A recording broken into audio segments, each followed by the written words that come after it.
They called them wooden coffins. And on June 6, 1944, every man climbed inside one. Before dawn, the sea looked endless and wrong. The sky over the English Channel was the color of tin and fear.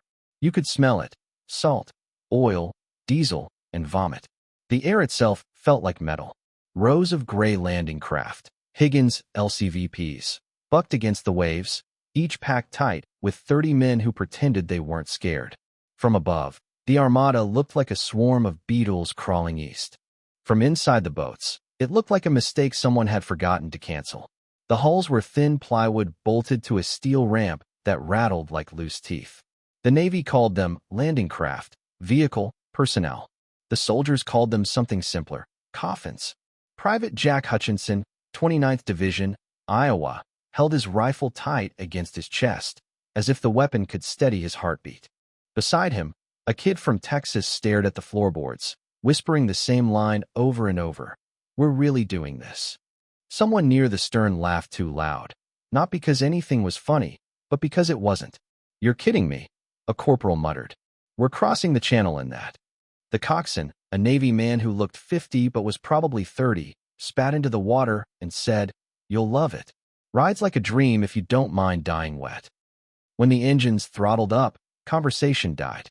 The noise filled every crack of thought. Salt water slapped faces and a film of diesel-coated lips. The boats rose and fell in the dark like lungs too big for their body. Every time they dropped, someone's stomach tried to leave through their throat. A few prayed. Others made deals. A red-haired kid from Ohio scratched the name Lucy into the stock of his rifle with his bayonet. One sailor drew a cross on the bow in grease pencil. Another sketched a crude heart and laughed under his breath. There wasn't room for superstition, but it came anyway. Small, desperate, practical. At 0300, word passed from ship to ship. H-hour 0630. The men didn't cheer. They just looked at one another, as if memorizing faces in case they needed to describe them later. Hutchinson's platoon leader, Lieutenant Parker, tried a joke that came out like a confession. 3-meter waves, that's what they tell us. She's rated for that. Just don't take a bullet to the hull. Someone shouted back, "What about machine guns?" Parker didn't look up. "You pray faster." The sea grew rougher as they neared the coast. The men braced their legs and clenched their teeth. Each crash of the bow against water sounded like thunder. Sprays soaked uniforms. Rifles gleamed dark with salt. Every minute stretched. A few of the men began to hum, an unconscious rhythm against the pounding waves. At 0430, the horizon started to glow, faint and gray-green. France was still invisible, but everyone could feel it. The land pulling at them, the idea of it. The wind shifted, carrying the faint smell of smoke. They were close enough now to hear artillery in the distance, low, dull, and constant. One by one, men began checking their gear again, fingers clumsy in the cold. Magazines loaded. Helmets tightened. Dog tags tucked into shirts. Somewhere a sergeant said, "Remember, boys, straight off the ramp, not sideways. You go sideways, you die. Keep moving." Nobody replied. There was nothing left to say. By 0530, the fleet had spread across the water like a gray rash. Destroyers, transports, patrol boats, an ocean made of iron. The sky was light now, streaked with smoke and tracer fire far ahead. The soldiers could see other boats pitching through the swells, black silhouettes filled with men who looked exactly like them, going to the same place for the same reason. A sailor leaned over the side and vomited, wiped his mouth, and laughed. Hell of a way to start the morning. The channel didn't care. It kept rolling, black and merciless. Every few minutes, a wave bigger than the rest would rise and drop over the bow, soaking everyone. The cold punched straight through their jackets. Someone's helmet clanged against the steel bulkhead, and no one even looked. Then the radio crackled. 5 minutes. Everything slowed. The noise of the sea dimmed until all that remained was the sound of breath. Hutchinson glanced up and caught the eyes of the coxswain. The man nodded once, just once. "You're gonna make it," he said. He didn't sound like he believed it, but the words helped anyway. The men lifted their rifles, hands shaking not from fear anymore, but from adrenaline too strong to hide. The ramp lever was wet with seawater. They could see flashes now, the coastline coming alive, muzzle fire flickering like lightning. 2 minutes, someone shouted. The boat surged forward, engines screaming. Bullets began to skip off the water like stones. The air turned sharp and hot with cordite. France was close enough to see now. A gray smear of cliffs and wire, alive with fire. Private Hutchinson closed his eyes for a heartbeat, whispered something he couldn't remember later, and gripped the rifle until his knuckles whitened. "Ramp down," the coxswain yelled. The ramp slammed into the surf, and the world exploded. The wooden coffins hit the sand, and history opened fire. Where are you watching from? Let me know in the comments below, and don't forget to subscribe to this channel. He wasn't a general. He wasn't even a soldier. But his boat changed the war. New Orleans, 1939. The air smelled of diesel and river mud, thick with the sound of hammers and jazz. In a half-rotted warehouse near the Mississippi, a man in oil-stained khakis leaned over a wooden frame, barking orders through a cigar. Andrew Jackson Higgins, shipbuilder, troublemaker, self-taught engineer. His hands were too scarred for a businessman, his mouth too loud for a gentleman. "Hell," he told a new hire, "if you can't build it right, build it fast. We'll fix it later." The men laughed, because everyone knew he meant it.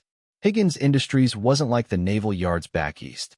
His workers were welders from the docks, fishermen from the bayou, women from the French Quarter, even a few ex-cons. They called him Andy, never sir. And he called them what they were, the only people crazy enough to build a boat no one had asked for. The Navy didn't want it. Not at first. They wanted battleships, cruisers, something with weight and glory. Not a flat-bottomed contraption made for swamp work. But Higgins saw farther than the brass in Washington. "If it floats in a swamp," he said, "it'll land on any beach in Europe." He had designed it for Louisiana, a small, shallow craft that could slide over sandbars and reeds. But the Marines who trained in the Gulf saw something else, a way to deliver men straight onto hostile shores. The problem was the ramp. Every landing craft before it forced troops to climb over the sides, easy targets. Higgins, after watching a hog being loaded into a truck, got an idea. He built a prototype with a drop-down front gate, so men could run directly out, rifles up, onto land. It was ugly. It was brilliant. In 1940, he demonstrated it for the Navy on Lake Pontchartrain. The officers stood with their hands behind their backs, unimpressed. The boat roared forward, slammed onto the sand, dropped its ramp, and a squad of Marines spilled out, dry and ready. Higgins turned to the admirals and said, "You want to fight a war, or you want to watch one?" They still said no. Too risky, too crude. So he built more anyway. He mortgaged his home, expanded his factory, and kept sending telegrams, not to admirals, but to Washington. Eventually, one reached the desk of a general named Dwight Eisenhower. The general asked for a test. Within weeks, Higgins was flying to D.C., with blueprints rolled under his arm and a grin that said he'd already won. When America entered the war, the Navy swallowed its pride. Higgins' toy became the landing craft, vehicle, personnel, the LCVP. They ordered thousands, then tens of thousands. His factories ran day and night. By 1943, his workforce had grown to 30,000, men and women welding side by side under the glare of sodium lights. The smell of burned steel and magnolia trees mixed in the Louisiana air. Every 23 minutes, another Higgins boat rolled off the line. He walked the floor constantly, never wearing a suit. He'd slap a mechanic on the back, curse a foreman, take a sip of coffee gone cold. "Speed and guts, boys. That's how we'll drown Hitler." When a reporter once asked how many boats he could deliver, Higgins replied, "As many as they can shoot at." The government gave him awards, medals, contracts. He didn't hang any of them. Instead, he pinned a note above his desk. "We are building the road to Europe." In 1944, the first real test came. His boats, those same plywood boxes the Navy had laughed at, carried the first wave of soldiers onto Tarawa, Sicily, and Salerno. Then came the word that changed everything: Normandy. Eisenhower himself would later say, "Andrew Higgins is the man who won the war for us." If Higgins had not designed and built those boats, we never could have landed over an open beach. But Higgins didn't hear that yet. On June 6, 1944, he stood in his office above the Mississippi docks, listening to the radio crackle with news from across the ocean. The broadcast was broken by static and fear. He poured whiskey into a chipped mug and stared out the window at the night workers, welding, hammering, shouting over the noise. They were still building boats. Thousands of them. Each one a small coffin of plywood and hope. He raised the mug in a private toast and whispered to no one. "Don't sink, boys. Just get them there." Outside, a whistle blew. Another LCVP slid into the water, its number stenciled in white on the gray hull. The current took it slowly downriver, toward the Gulf, toward a war waiting across the world. And somewhere in the darkness, on a storm-thrashed sea, those boats were already opening their ramps, delivering men not to safety, but to history. Because sometimes the heroes don't storm the beaches. Sometimes they build the boats that make it possible. At 4 a.m, the sea was black. By 6, it was red. The invasion fleet stretched to the horizon, more than 5,000 ships moving in slow, shuddering rhythm. The channel boiled under them, cold and indifferent. From the decks, the men could see nothing but smoke and spray. The sky was low and bruised. Rain drifted sideways like dust. "Looks like the end of the world," someone muttered. "Nah," said another. "Just the start of ours." On every Higgins boat, soldiers huddled shoulder to shoulder, packs pressing into ribs, rifles clattering with each rise and drop.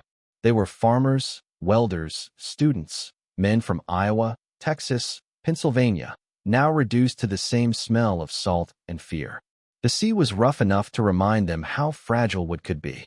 Private Jack Hutchinson couldn't tell if it was dawn or just the ocean reflecting gray.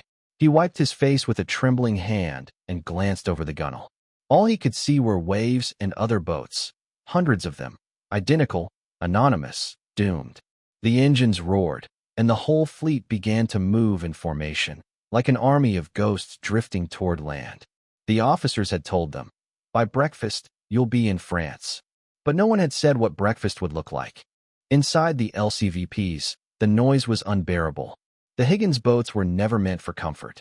Steel hinges groaned, bolts rattled, and the ramp in front flexed with every impact. Diesel fumes filled the air, mixing with the sour stench of fear. Men vomited into their helmets, into the sea, into their own laps, and nobody cared. Hutchinson felt the boat lurch as a wave hit broadside. A man next to him crossed himself 3 times. The sergeant shouted, "Keep your eyes on the horizon. It helps the stomach." But the horizon was hidden behind fog and gun smoke. Up ahead, destroyers opened fire, their barrels flashing through the mist. The first shells screamed toward the beaches, miles away. The sound rolled back across the fleet like thunder. For a moment, everyone cheered. It meant they weren't alone. Then came the smell, gunpowder and burning salt. The sky flickered orange. Someone whispered, "God help them on the shore." The orders had been clear. Omaha, Sector Charlie Red. Hit the sand. Go right, move inland. But from this far out, all the sectors looked the same, a wall of fog hiding the unknown. A corporal from the 1st Division leaned close to Hutchinson. "You think they'll be ready for us?" Hutchinson shook his head. "Doesn't matter. We're coming anyway." At 5:10 a.m., they began the final run. The coxswain throttled forward.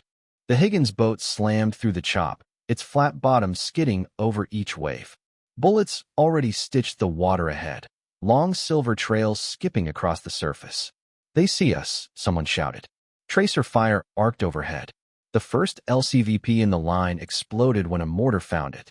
The blast threw water and bodies skyward. The next boat veered left, then right, then straight again. No time to mourn. The sea didn't allow pauses. 2 minutes, yelled the coxswain. The men gripped their rifles tighter. Faces pale under grime, eyes wide. Every training film, every pep talk vanished. There was only the weight of gear and the pounding of hearts. The boat rocked harder now, waves taller, closer to shore. From the beach came the roar of MG-42s, fast and merciless. The bullets chewed through the water like drills. Shards of spray hit their faces. Hutchinson thought, absurdly, it's raining sideways. 30 seconds. The coxswain looked back once. A quick glance, enough to register the fear he couldn't afford to feel. He yelled, "Hold tight. Ramp down on my call." The shoreline appeared, not sand, but chaos. Smoke, fire, craters. Bodies already floating in. The smell of cordite was everywhere, thick and metallic. Private Donnelly from Ohio clutched a photo in one hand, a girl in a summer dress, and tucked it inside his jacket. "She's waiting," he said, more to himself than anyone else. 10 seconds. The boat shuddered as it scraped the shallows. The noise turned inside out. Bullets on steel, engines screaming, men shouting prayers they didn't know they remembered. Ramp down. The gate dropped, and daylight poured in like violence. The first man stepped forward and disappeared. Water filled the boat waist deep. Blood mixed with it instantly. Hutchinson jumped, hit cold, and went under. His pack dragged him down until he tore the straps loose and surfaced gasping. The sound was a single, endless roar, surf, gunfire, screaming. Men flailed through the shallows, stumbling over bodies and barbed wire. The air stung like acid. A shell landed near enough to lift Hutchinson off his feet. He hit the ground again and crawled, clutching his rifle like a relic. Behind him, another Higgins boat opened its ramp, and another wave of men spilled out. The ocean was red now, not metaphorically, but literally, stained by the price of the morning. Hutchinson looked up toward the bluffs, saw flashes of gunfire, and thought, so this is what history looks like. He pushed forward, half swimming, half crawling. Around him, the survivors did the same. Nobody spoke. There wasn't time for words anymore. And somewhere, far behind them, more boats were coming.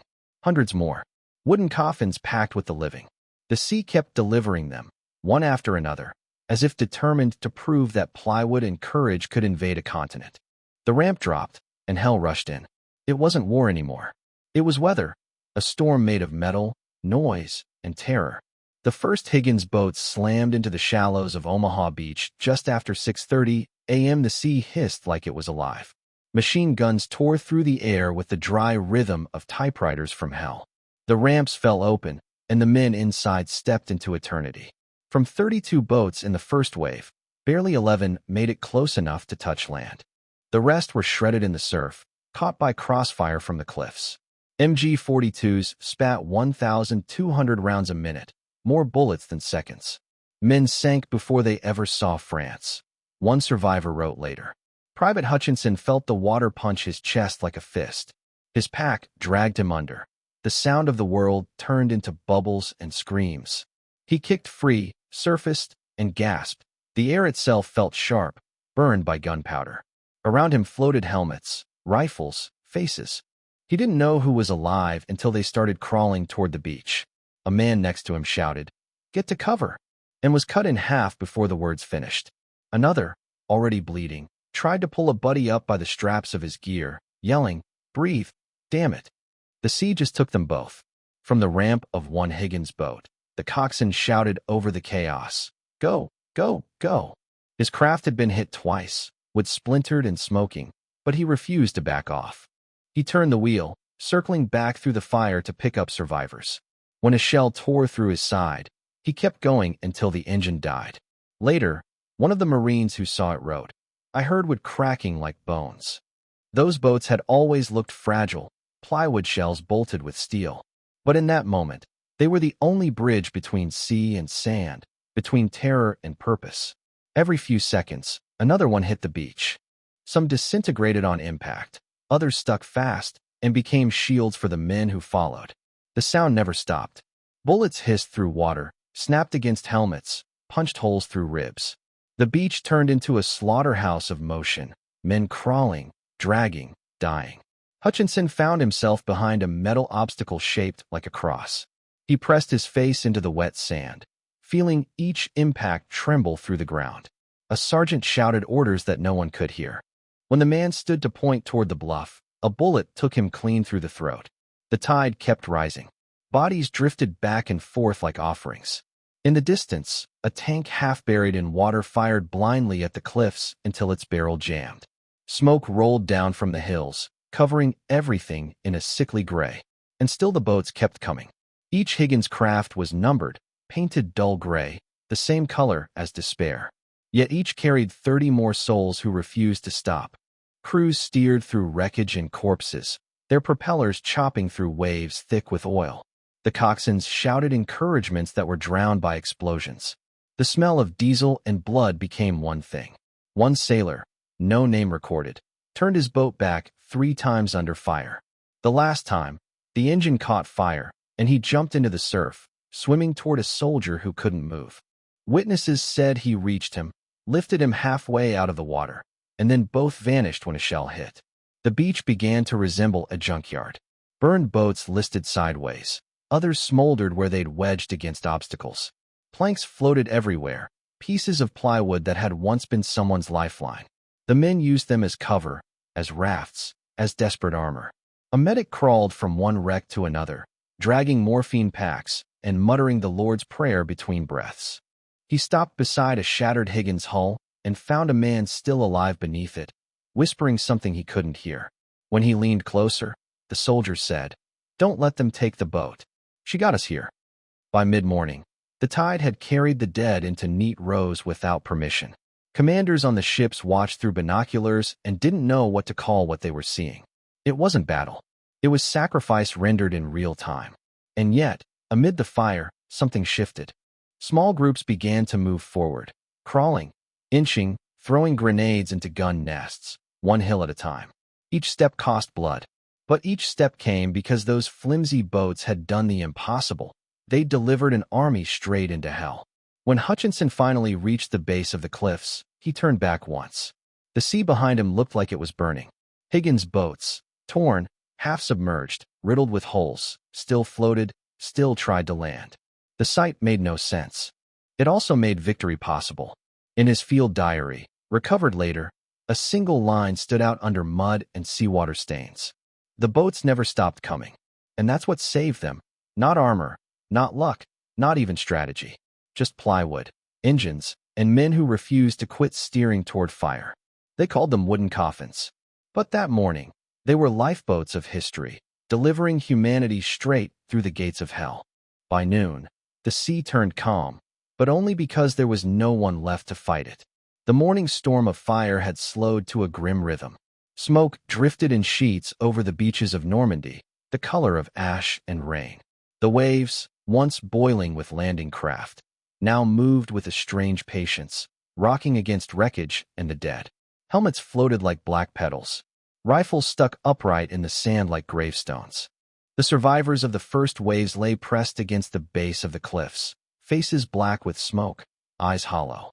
Some still fired upward, not really aiming, just refusing to stop.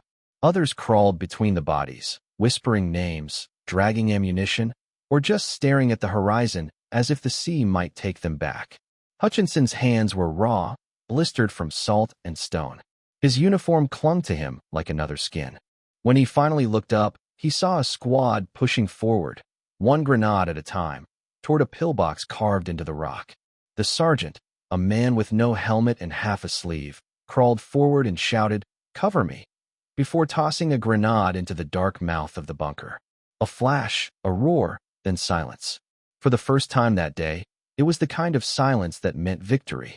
Someone laughed, high-pitched and hysterical. Another joined in, then more. The laughter spread like fire in the wind. Not joy, just disbelief that anything could still be alive inside them. At the waterline, the second wave was landing. The Higgins boats came again, gray against the smoke, each one carrying reinforcements, medics, engineers, and ammunition. The ramps dropped into blood-colored surf.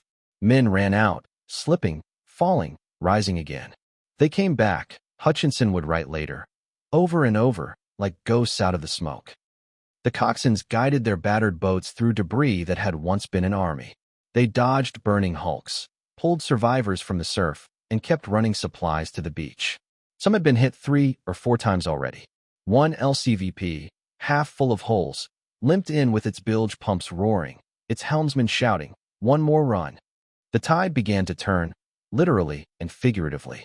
Engineers blew gaps in the barbed wire. Riflemen climbed through. The cliff guns faltered under constant fire from offshore destroyers. Slowly, painfully, the impossible line began to move inland. From the command ship off the coast, officers watched through binoculars. What had looked like failure an hour earlier now looked like momentum. The radio crackled with the first clear words since dawn. "We've breached the wall. Repeat, we're through." On the beach, a medic crouched beside a dying man who was smiling for no reason he could explain. "We made it," the soldier said. "Tell them we made it." The medic just nodded, pressing a hand to his wound until the breathing stopped. All along the shore, Higgins' boats kept landing. The sound of their engines became a heartbeat, steady, relentless. They brought up ammunition, stretcher teams, water, morphine, flamethrowers, field radios, food.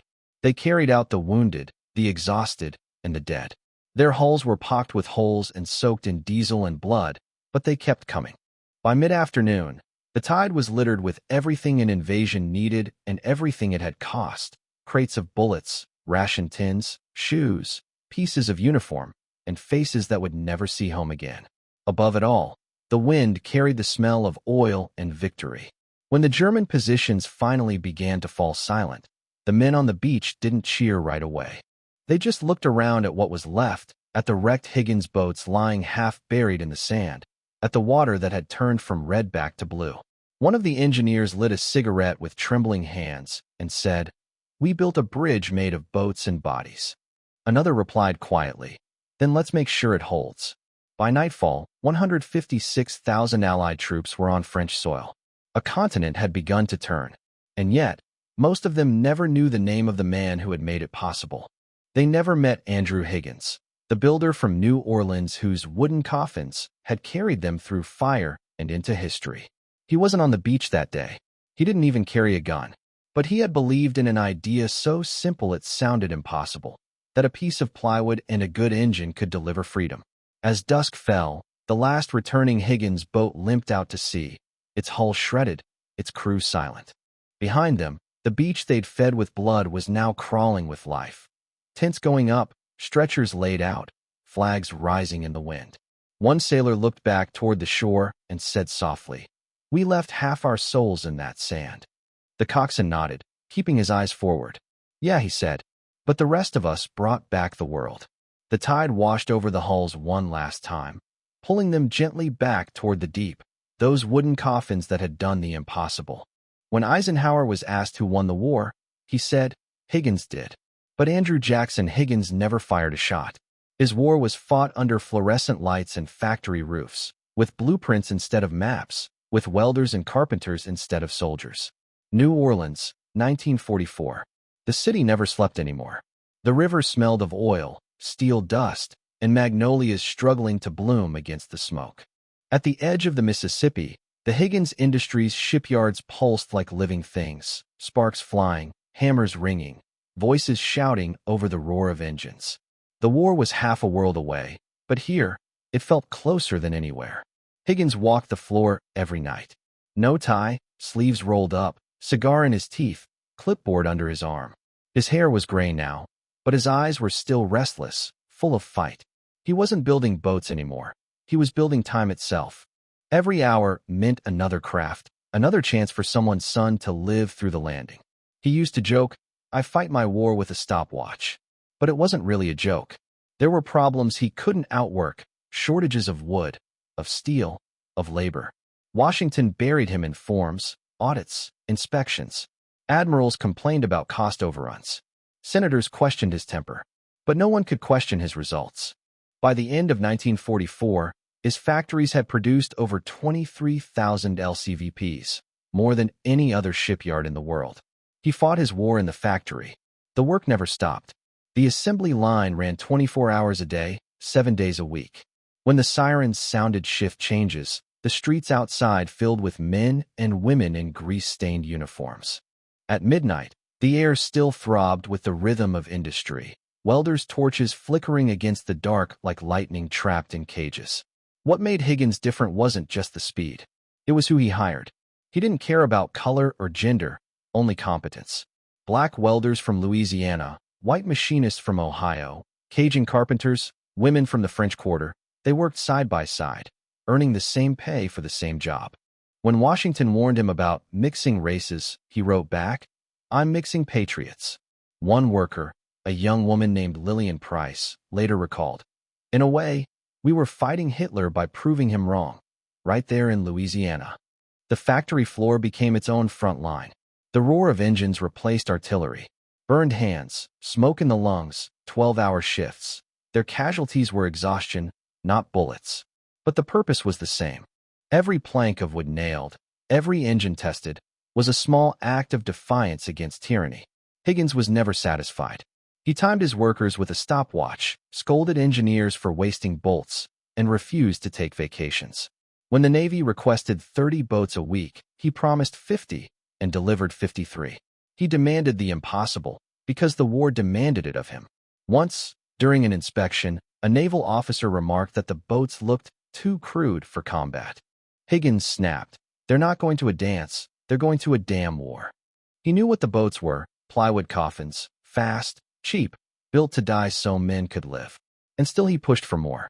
At home, his wife would sometimes find him asleep at the kitchen table, blueprints spread around him, pencil still in hand. He'd wake with a start and mumble, "How many shipped today?" She'd tell him. He'd nod, write down a number, and fall asleep again. On June 6, 1944, when the reports from Normandy reached New Orleans, the factory stopped, just for a minute. The foreman gathered the workers, turned up the radio, and everyone listened in silence. The announcer's voice crackled. "Allied forces have landed in France." Someone started crying. Another shouted, "Those are ours. Our boats." The sound rolled through the factory like thunder. Higgins didn't join the cheering.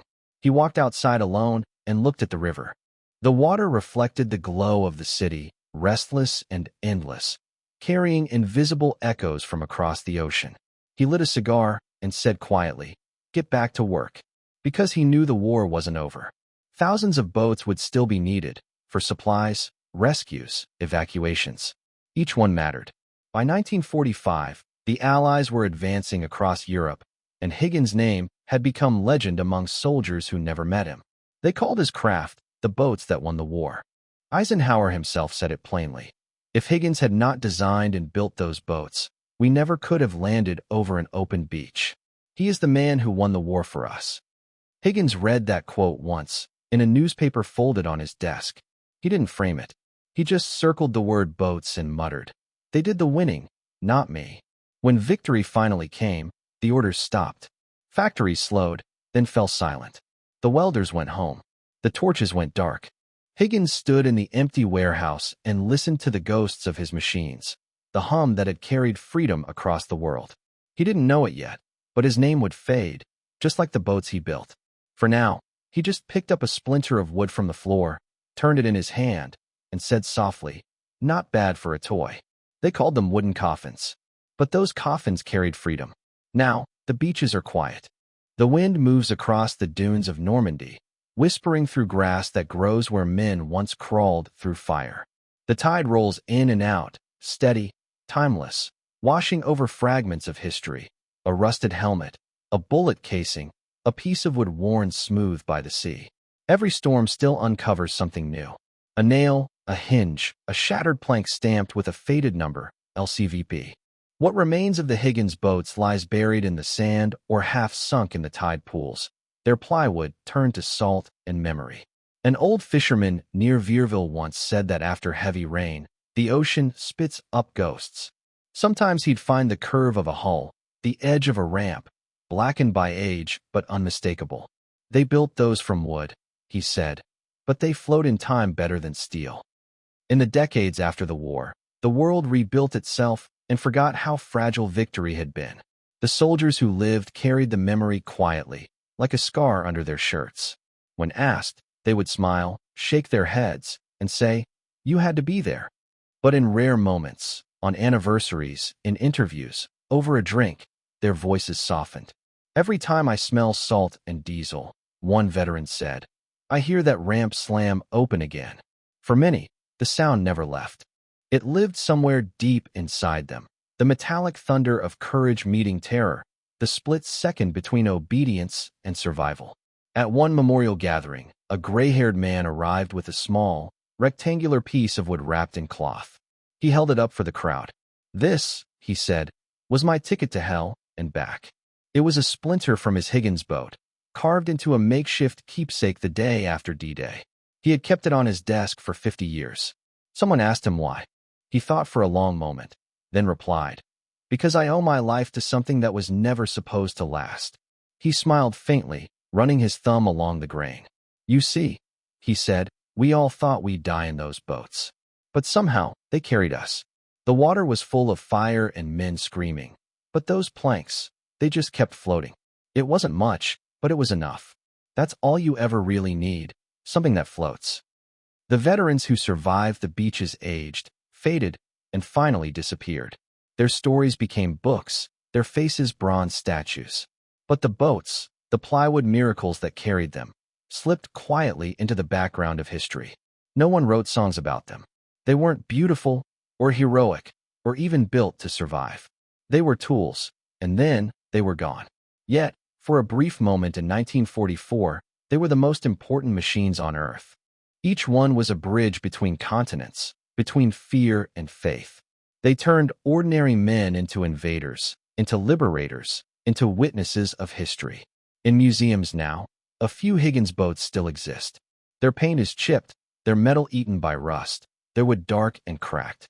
Children climb inside during tours, laughing, pretending to drive. Guides explain that these boats carried men to the beaches on D-Day, that they changed the course of the world. The visitors nod, take photos, move on. But if you stand inside one long enough, if you let the silence settle, you can almost hear it breathe again. The slap of waves, the rattle of gear, the voice of a sergeant yelling over the wind, "Hold on, boys." Ramps going down. Across the ocean, in New Orleans, the Mississippi still runs past the old site of Higgins Industries. The factories are gone, replaced by parking lots and office buildings. But every June, a small group gathers by the river. They light candles, place a model LCVP in the water, and watch it drift downstream until the current takes it out of sight. A plaque nearby bears Eisenhower's words, "Andrew Higgins is the man who won the war for us."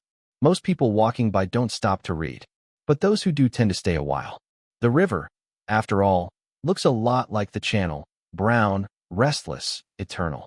Sometimes, at sunset, when the light hits the water just right, it glows gold for a few minutes, the same color as the dawn on June 6, 1944.